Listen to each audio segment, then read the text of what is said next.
This is a driving review of the all-new BMW 1 Series, here as the M135, and everything you need to know about base model, and here the top sporty model with Thomas and Autogefühl in 4K, full screen, full length. Let's go with, I said all new generation, and there's a reason for that. They even changed the internal code. Some say, well, maybe it hasn't changed too much visually or something. Yes, visually it's rather an evolution. However, they changed so many parts with this vehicle. Actually, only the doors remained the same from the predecessor to now, and the wheelbase. Everything else, talk to the engineer about that, everything else has been changed. And that's why I think it's also justified to call it an all-new generation. But what exactly have they changed? First of all, the front grille. It's wider in all versions, but here especially in the M135, it is with this horizontal stress here. So this one gets the M Sportback, of course, as standard, M logo, and option you can also get here the illuminated front double kidney. We also have it right here. It's a very spectacular effect, of course, even more so at night. Then here the M Sport models with the pack, or if you have the true M performance model, has the black lower contrast and new headlamps. Optional then matrix LED. These are also the ones you see right here. And Leah, how was the color called? It's like the Signal green. She just has, you know, she can remember things better. So always great to have her. Thank you so much. Not only for filming. So Signal green is this very color, and yeah, it is a true Signal green color. This like a blows your eyes away, literally. Really interesting. But I mean, why not go with a sporty version with something really more colorful? You maybe heard me saying, by the way, M135, and I did not say I, because they now skipped the I for the petrol engines, and the reason for that is because their electric models are called, you know, i5, i7, and so on. And then they thought, yeah, it's maybe a little bit confusing when the petrols are also called I. So the petrols will then just be called the numbers, and that's basically it. I think, yeah, we have to get used to it, but then again, you can also understand this naming decision, I think. Wheels, first of all, 17, 18, 19 inch are the biggest ones, and these are also the M Performance brake. You see how large the brake discs are there in the front. So looking forward to the brake performance of that one. Yeah, they are also calling for the brake performance already. And then said the wheelbase remained the same. Lengths just like really slightly increased. It's more about the overhangs and so on. And this is 4 meters 36 or 172 inches. So compact dimension. This is their compact hot hatch. And we have the M Sport Package Pro. That means black caps here also for the side mirrors. And these are also these M mirrors. They are like curved in here for design reasons. But I already can tell you, I have the experience from all the other vehicles with these mirrors here from the M vehicles and performance models, true top M models. It's a bad idea. It looks great, but it does create wind turbulences you hear at higher speeds. And even I recently drove an i7 M7, is it M70, I think. Is it M60 or M70 with the i7? I think even M70 they call it. And one of the most silent cars they have. And at high speeds, there's one thing you hear, the side mirrors. Bad idea. So I would rather go not so sporty design, but lower in the wind noise. Yeah, but of course more driving impressions are to follow very soon. Rear, also redesigned rear lamps. Reminds me of the new BMW X2 actually. That also looks similar than the big M135 lettering here without the I, obviously. With the new 1 Series, the case is that all exhausts are gone, except when you have the M135i. These are then the visible exhaust. With the M Sport Package Pro, they also have the dark tips around. Looks pretty cool. And I think that's a good choice because, you know, the Autogefühl Fake Exhaust Police, you can also buy t-shirts from that in our shop. The Autogefühl Fake Exhaust Police was invented by us, and they have been working for you to get rid of fake exhaust in the automotive industry with a lot of success meanwhile, actually. So because, you know, a lot of manufacturers had these fake exhaust tips, or still have, and it's sometimes just a little bit pathetic when you have like a black plastic ground pretending to be such an exhaust. And so BMW said, we want to have like an honest, clean and simple design also with the exhaust now. So we either do not show the exhaust at all with base models, then the exhaust is just underneath, but then there's also no fake graphic and so on. Or if it's a performance model, then they do show the exhaust, and I think that's also overall a good decision. Turning indicator check here in the rear, and this pulsing function also looks quite cool, doesn't it? And towards the front, ooh, what a shot by Leah, way to go. In the front, the turning indicators here in the vertical way, and once again in this pulsing heartbeat style. Under the hood, you either get a 2-liter 4-cylinder diesel. On the petrol side, there's an entry-level 1.5-liter 3-cylinder petrol engine. You might say a 3-cylinder in the BMW. Yeah, and I can share your concern. Yes, it's a small vehicle. The engines are not bad, but then again, yeah, I think you might want to go for a 2-liter 4-cylinder if you want some performance. Maybe some don't care. That's fine enough. If you don't care about performance, rather use it in the city and so on, fine, you know. But when you're more car enthusiast and also expect some power, then you can also get a 2-liter 4-cylinder petrol engine in different horsepower specs. And this one here is the top spec of it. More listed in the comment and also in the video description. Here the M135i, here then with 300 horsepower in the EU. The US spec is with 317 horsepower, and the acceleration figure 4.9 seconds to 100 kilometers an hour or 4.7 seconds to 60 miles an hour. And their compact platform is a front-wheel based platform. So you either have front-wheel drive or all-wheel drive. Here the M Performance model is an all-wheel drive version. That means in front plus rear on demand. So yes, it will not be rear-wheel biased, but in the front you also have then a differential lock with this one, for example. So yeah, we'll find out in the driving part how this one behaves. And this very vehicle is also equipped with an M technology pack. And this one also adds different measures to strengthen, stiffen the vehicle and so on to make it even sportier. Yeah, it's all going in the direction that we just have our smartphones and with the vehicle app on it. Has also advantages. For example, here for my paranoia, I can always see if the vehicle is open or closed. Here at the moment it's open, but do you know that actually? Do you also have that? Yeah, Leah is always making fun of me because when we leave the vehicle and I close the vehicle and we're just like away like 5 minutes, like, wait a minute, did I really close the car? Did I really close? And he said, yeah, you did close the car. But are you really sure? I'm not sure. I have to go back and check, you know. And then it's really good with the vehicle app. I can just check my smartphone and yeah, it's closed or it's open. I was right, you know. That's why, by the way, I also always configure the vehicle in a way that the mirrors fold in, because then when I'm walking away, the mirrors fold in while locking. The mirrors are folded in, so it's therefore locked, you know. Yeah, that's my personal paranoia. Yeah, or the honker thing. Not this honker thing, the honk thing. Yeah, great day. So let's continue with the vehicle. It's like these, you know, like these small things that fall off the trees and sometimes just stick to the vehicle. I don't know. Door close. I'm not sure from which planet it is. I don't know. But let's take the door here. Closing sound. It's actually quite decent.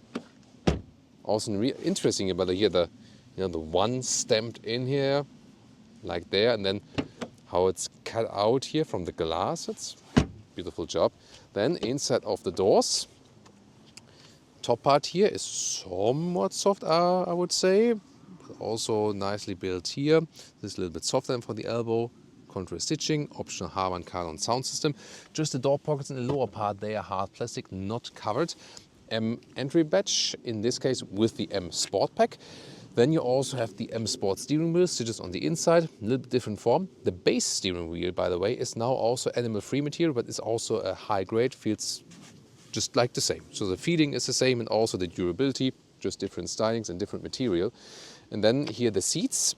So these are the M Sport seats with integrated head restraint. These are the top spec seats, so to speak. And then there would be a base sport seat, also with accentuated shoulders, but not with integrated head restraint. And then a base seat, like a standard entry-level seat, which has even less accentuations at the shoulders. And you get fabric as base, then you get Econeer fabric with recycling share, and that can also be recycled later on in the sport seat. Or the Veganza high-grade leatherette with perforation, and this you can wipe clean easy, and it's also great in comfort. Probably, yeah, is like the most sophisticated option, I would say, and also a mix of Alcantara and some leatherette like we have here on this seat. Is also available for the normal sport seat. Kind of complicated, this structure, but I hope you get it. Otherwise you can scroll back. Leah walks around the vehicle. One more look from the outside with its green color. So there's the door. I'm 1m89, 6'2", and that leaves me some headroom here. There we go, no problem. And it doesn't feel small on the interior in the front, at least. Steering wheel here, up and down, in and out, smooth process. Here in the M135 I also have these massive stalks here for the shifting levers. That's actually pretty cool. And interesting details here also in the interior. So on this dashboard here, these contour stitches here, M colors, they are actually hand knit. Very interesting, isn't it? And also this, very thin aluminum piece. This is actually cut out with a special three-dimensional cutting out technology. So every single piece. A 3D printer. See, no, I think it was a 3D like cutter. Like a cutter. Okay. So and it's actually every single piece is done individually there. So so a lot of effort actually to do that. And underneath here, look at that. There is the glove box and the button is hidden underneath there. So interesting placement for that. Yeah, really small, but at least it's also dampened here.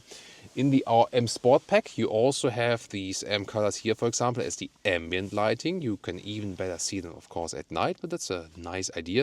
And then the middle console here, the cup holders, I don't like them because they are not adaptive. So smaller bottles will just fly around. Smartphone is cooled here also with the inductive charging pad. That's good. Otherwise, there's No, I didn't even see that. You could better see it with the camera actually. Cubby hole there. USB-C chargers. Then the shifting levers integrated right here. This is the mode selector here for the driving modes. But I think not the most practical thing to do. I have to click here once again. So doing that while driving is too hard, I feel. Still a manual volume jog. Other than that, everything else almost went in the screen. But then here, well attached. Some more space underneath. There we go. And this cockpit is now almost all digitalized. You have this curved screen in front of you. Consists of two individual monitors. Right side then, for example, you can control the temperature and so on. Left side, digital instruments. This you can control then here from the steering wheel. And this is the driver POV right here. And you can see real buttons on the steering wheel. I really like that. Also left side then for the cruise control. And the digital instruments. See here this screensaver like. Then when you turn on the vehicle, brum brum. This is a sound actuator, which is quite cool sound. Let's activate sport mode. There we go. Brum brum. Yeah, and you can also. It sounds better in the inside than the outside. Yeah, that's true. Yeah, you can pick different stylings, and then also has the head-up display. And then here, this is the curve ahead view, and this shows you actually then in the head-up display some recommendations of how sharp the next corner will be and so on. Here the infotainment system, is with the temperature here. Yeah, that's the thing I actually hate most with the new system with BMW. I like to have physical interface. It works reliable, this system. That's not the problem. And there are no software issues and so on. But it's just that the placement here is not that practical as you would have a haptical user interface. But that is the thing all over the industry. And then you have a lot of apps. Most of the time I check like live vehicle apps because then you have the consumption data and so on. This is here with doing launch controls and stuff. And then media, telephone, some hotkeys on the left side and the car internal GPS, of course, which is doing also its job. But most of the time we do the Apple CarPlay, Android Auto connection, of course, anyway. Rear seats, if we can talk about that, let's soon take a look at that. Here the inside of the doors is also nice with the leatherette here. Here also somewhat soft touch with nice structure. Just hardback again in the lower part. Yeah, and then we have these sport seats with the integrated head restraints, and you already see that they are very voluminous. And it's not that the 1 Series would have a lot of legroom in the rear anyways, but when you go for these seats here, then there's hardly any legroom left if there is a tall driver in the front. Who would be me in this case? Yes, there's a recess here, but you see I can't really fit in here in the back then. I'm behind a tall driver. Again, if it is with the base seat or the normal sport seat, you would have more space there. We've seen it in our studio episode. Headroom-wise, it exactly fits, but barely. So there's really not much space on the rear bench. It's, I would say, rather for children. And also then here with Isofix, for example. Yeah, not only children, of course, and also people who are not as tall as me. Yeah, not everyone who is not as tall as me is a child, of course. Yeah, just to mention that. Then here, cup holes, these have these rubber lips. Then you can also fold this one down, and this would then be the ski hatch. And interesting, I always find this here pretty cute. Here, this middle head restraint.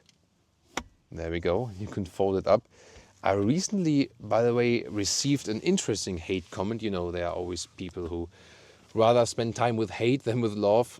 That's sad always, but there was someone who said, like, complaining about that I call them head restraints and that you should rather call them headrests. You can say both. And head restraint is also a correct term. It's actually a correct automotive tech term that is used also by the manufacturers themselves. So both is correct. You can say headrest, but you could also say head restraint. And only because it's called head restraint doesn't mean that you get a restraining order or something like that. And then here we also have two USB-C chargers in the lower part. And since all-wheel drive is also ordered, you also have this middle hump, which is kind of accentuated. So most of the stuff here we found in the interior was good build quality. This one is also good build quality, for sure. Best build quality. But actually, Leah found also something that is not, let's say, the best build quality, and this is the sun visor. And it just doesn't feel right and fitting to the vehicle, also how it's attached, also when you touch it and so on. Yeah, really not the best. Trunk or boot, 380 liters. You lose 75 liters if you have a mild hybrid system. I'm going to show you why very soon. So here, cabin trolley also fits in vertically, that's no problem.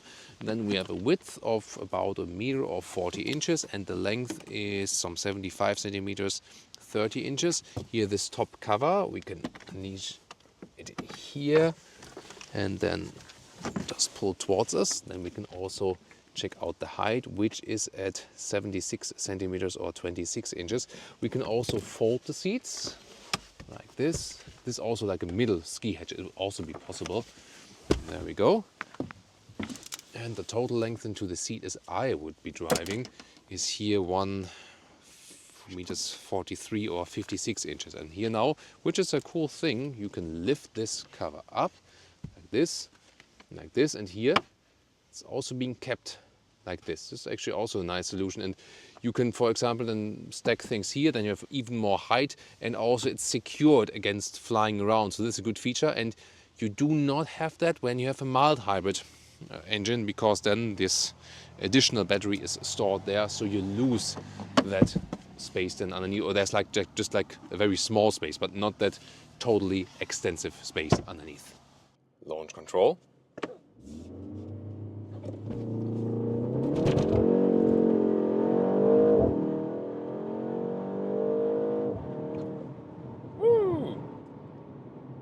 Quick. However, you also felt here the front wheel bias. We call it Stempeln in Germany, like a stamp. You put stamps, like tire stamps, on the road. So did lose a little bit of traction there in the front and was sending more to the rear, and then we get it going. So yes, on the one hand, this is like the disadvantage then of the front wheel biased all-wheel drive. You have so much power via the front axle then. On the other hand, we also have some, mixed conditions here today, also with some rainy roads and so on. And in that case, it's also in a way safer, because then the rear of the car cannot just go away. It is, in that respect, then actually really safer. Yeah. And what I also want to do is to test when we do the launch control, not in the S shifting mode, sport mode yes, but not S shifting mode, but the normal D shifting mode, and see if that's any difference.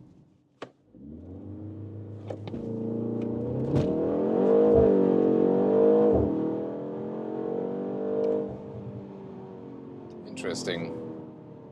So maybe a little bit. Yeah. Felt a little different.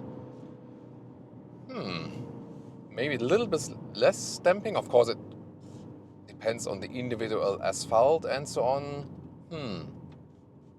But it is somewhat different. Now looking forward actually to the concise figure. So we have to check the time codes actually if there was a difference. This front wheel bias platform has its limits.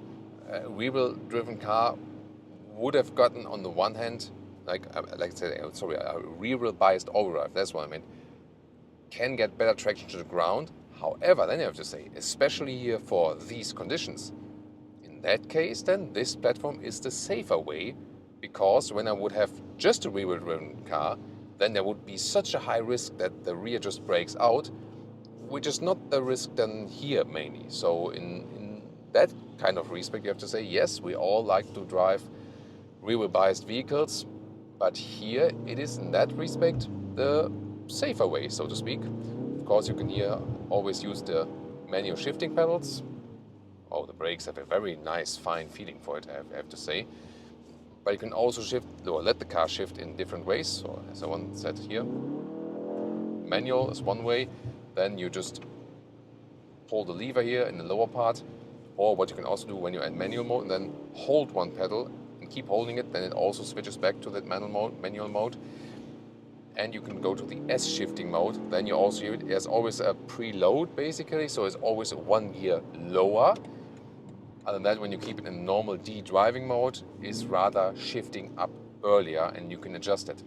The S shifting mode is not always, it always depends on the engines and so on, not always the best choice as for pure speed, as for how quick is it in acceleration. It's more when you have like changing situations, a lot of bends and corners, and there's going back and forth, acceleration, braking, then the RPM can be kept quite high.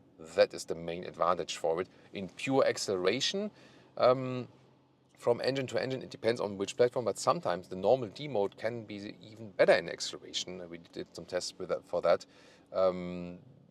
It also has to do with the power curve of the engine and so on. So yeah, that's, as I said, mainly when you drive in a very dynamic way, then the S shifting mode is more fun, and that you don't lose RPM and so on. But here, even in the normal D mode, of course, it's always depending on the sport mode, which I've also put in. There here, even if I don't have the S shifting mode, we already have more power available. If I go to the normal personal mode, then it's definitely way calmer. The RPM are rather kept a little bit lower, better for efficiency, lower consumption, and so on. And the excess of the modes, I have to say, could be a little bit better. So you always have to like look down, search, this is the my mode, click it here, and then click the sport mode, and then click activate, because the ESC is being deactivated a little bit, or drawn back, not deactivated completely. So yeah, you see, it's not laid out that you do these switches very often. Let's take it that way. And now German Autobahn.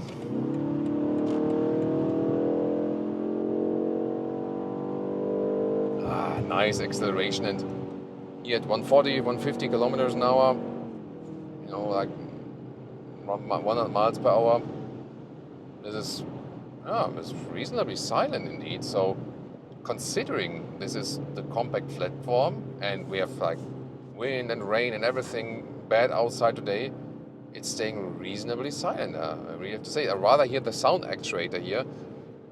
It feels really natural though, how the sound actuation is happening, so it doesn't sound so much fake or something. I think I did a good job with that, and the only thing we hear is now sound actuator, and here from the side mirrors, this is the only like wind turbulence we hear, as I told you earlier. I feel it's better here in the compact platform than in one of the bigger models, so I have to say that. And of course you can go to the My Mode selection, go to the personal mode again, and it's more silent because the sound actuator is drawn back and so on. Then it's way more calm and relaxing. This whole vehicle is a pure driving machine. That's why I also like this compact platform in this sense here.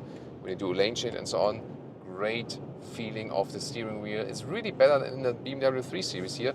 There's no dead zone area right here. Then also it doesn't exaggerate to the side as for the steering input. So great steering feeling. This is how it should be, So the feeling of being a driving machine is here more in the 1 Series or in the 2 Series than it is in the 3 Series actually. That's a very curious finding, although I'm usually a fan of like a little bit larger cars, also because of my size. In smaller cars I usually don't sit that well, that comfortable. These sport seats are kind of stiff. As for the bolstering, we talked about that earlier, so I feel the normal sport seats will probably offer a little bit more comfort. But here they hold you tight, very good in the corners, and I just love to do individual things with this vehicle, be it like a lane change, or also even just hammer in the turning indicators. This just gives you such a great feedback when you put in the indicators, or also use the manual shifting pedals here. You don't hear them too much when you are in the personal and the D mode, but when you are in the sport mode, yeah, again switching it, looking down, my modes, then sport, then okay. You probably won't do that so often during driving unless you have a co-driver who can change the driving modes for you. Leon Notz. Yeah, no matter when you do, with which speed you do the lane change, it's always a lot of fun. And here then when you shift back yourself, also cracks and plops from that exhaust, that's a pretty cool feeling always. So with this facelift here, I also changed the suspension frequency adaptive dampening for this one here. So for the M Sport pack, or then of course included in the M135i. And what we can do here is, let's lower the window.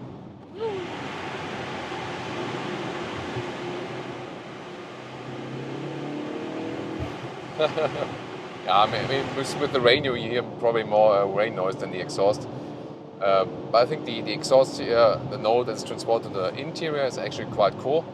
Also you can see more of the ambient lighting here, M colors. That's beautiful, right? Beautifully done here, also with a special 3-dimensional curved out aluminum piece. That's pretty cool, definitely. So gives me great atmosphere. Let's see how it changes then when I go to the personal mode. Yeah, M colors here. You can of course set different colors and so on, but it really looks cool when we are in this M mode, definitely. And then everything is more like red, sporty, accentuated, and so on. Yeah, I really like the styling they put on here for the M135i. It now said M35i. Cut the I. The I is gone now because that's reserved for the electric models now. Yeah, sorry about that. That's interesting. First, rarely I see that now the motorway split here, the Autobahn split, and on the right 2 lanes is unlimited speed, and on the left lane there was limited speed. Interesting, right? I think first time I've seen it here. So we can accelerate out then. Once again, I'm in a D sport mode, but then D shifting. And for acceleration, it's absolutely fine. Just that the S mode always, puts the gear lower, sounds more spectacular.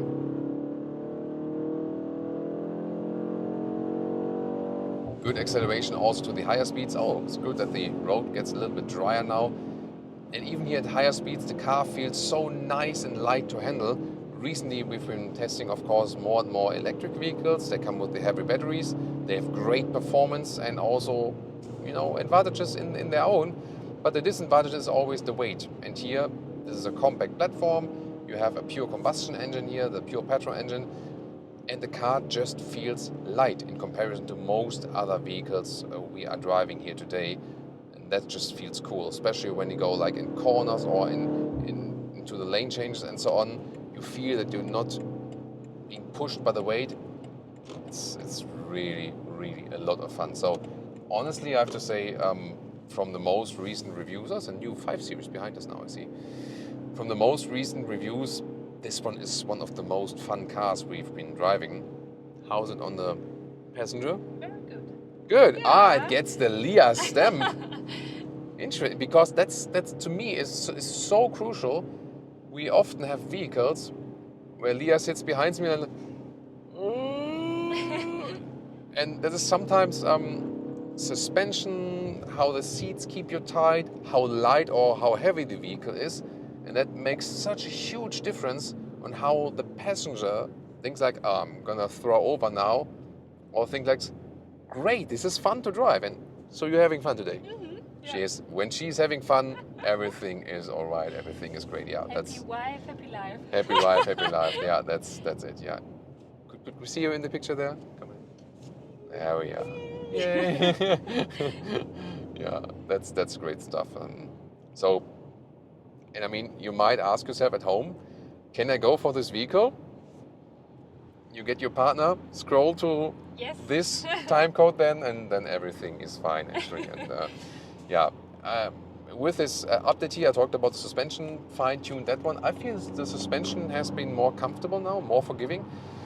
Although these are 19-inch wheels, on the motorway it's all fine, great for the driving machine. And these frequency adaptive dampers, it means no active selection. When I go to the sport mode, it remains the same. Frequency adaptive dampening means depending on high amplitude or low amplitude of the shocks, then they adapt to it with hydraulic cushion. And this actually gives you more comfort when it's more like, for example, like really harsh impact, but more sportiness when there's like soft waves or something like that. So you have both of more contact, but at the same time more comfort. So good technology, yes, but not as good as adaptive, real active adaptive, of course, but still to have it good here, good to have it in this compact platform. The base models do not have that, but then my suggestion is to balance out between sportiness and comfort with the wheel size. Here, 19-inch wheels, as I said, great for the motorway, such a great feeling, good contact. I can put the biggest brakes on there, which have a nice brake feeling as well. But then again, when you want most comfort, stick to the smallest wheels. Because here, 19-inch wheels in that M135, when you're going through the city, potholes, all these Querfugen, listen and repeat, Querfugen.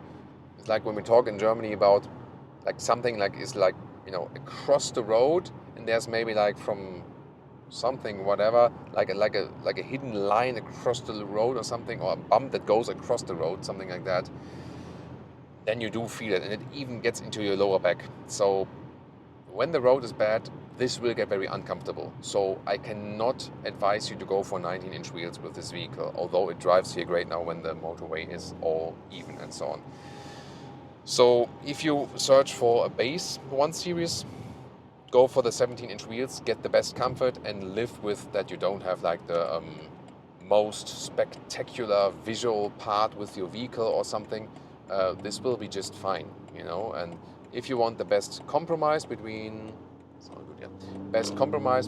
the visual part and the comfort, I think 18-inch is a nice choice here, like the sweet spot for the 1 Series, and the same also counts for the 2 Series. You're getting off the motorway and fantastic. Again, you don't need to be actually in sport mode here at the moment. I'm in sport shifting mode, so you can vary that how you like it, or just stay in the base mode. And sometimes when you pin down the throttle, then you get into the lower gears and so on. This is to me actually one of the driving machines at BMW, and this compact platform really helps with the cornering and so on. In this platform the engines are also with the transverse mount, and the big platforms offer other things and revised things and so on, but this one here drives so well left and right that you then, for example, also forgive other things, that hey, it's a 2-liter 4-cylinder, hey, it's not a revised all-wheel drive and so on. This is all fine as soon as you start driving this one and just enjoy the ride. This is really fantastic. Here then, by the way, the assistant systems. So you can set them here, left side of the steering wheel, left thumb. Mainly meant to be driven at the motorway, but I always try to also do it in other roads and see how it works. And here, you see here the car is being kept in the lane, pretty much centered, but without overcorrecting much, and that's a good sign. With this rework of this generation here, this model, also all the updates with the assistant systems, then you get different packages for that. That's the one thing with BMW. And what we love meanwhile about Tesla, by the way, they put all in there, almost everything. And here with the German manufacturers, they nowadays make more packages, less single options, but still there are always so many options. And when they say, okay, what you see here, this is optional, this is an option, this is an option.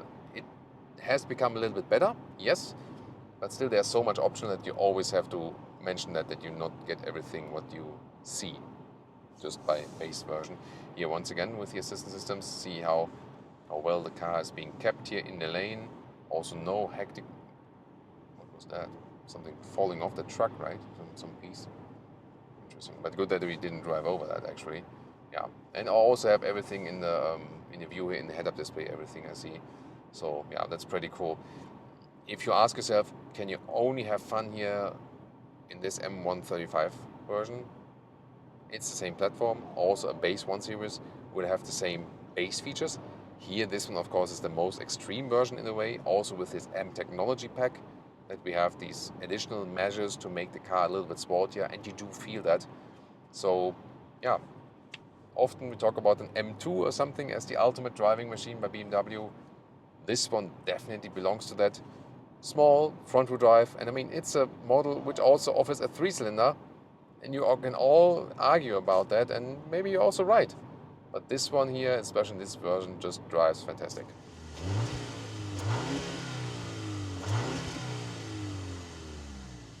Fuel economy, you can drive this vehicle like steady cruise control and so on. 107 liters on 100 kilometers, 34 mpg US, 41 mpg UK. That's like a good fuel economy. If you of course drive it like we have here today for testing purposes on the Autobahn and so on, then of course it gets way worse. But just to give you a realistic consumption, what would be possible when you drive civilized with a 1 Series 2-liter 4-cylinder. Pricing, it starts right above 30,000 euros. However, if you go for this one here, the M135, and then also add some more extras, like it is here, like it stands here now, you can easily double the price. That of course gets kinda hefty, doesn't it? To me, well, the one thing with the launch control, that it has like, you know, a little bit of traction loss in the front, that was not to my liking. So not my favorite launch control, but considering how often you use the launch control in everyday driving life, it's maybe not that important. What is important, that it has good acceleration, it has good performance, also in a way of a safety performance car, because that front wheel bias, which is on the one hand a flaw, is on the other hand also a safety thing, so to speak. And it handles so extremely well. It is a pure fun driving machine, just as the brand is promising, and this vehicle here is really fulfilling it. Normal base 1 Series version will of course also do it. They also still have a lot of driving fun, just that they have a little bit less performance, and of course here also 19-inch wheels and so on and so on. But then again, the big wheels also give you comfort losses, so I'd rather stick with smaller wheels. So my optimum comfort setup would be then no M Sport package, 17 or 18-inch wheels, and then the normal seats or the normal sport seats, because the M Sport seats with the integrated head restraint, they also are maybe not the best for long journey comfort. So this is the top-end sportiness, and the other setup would be then the top-end comfort, and you can pick something in between what you like. What you go for? Tell me what you think about the new 1 Series, and join us now for more competitor and BMW reviews.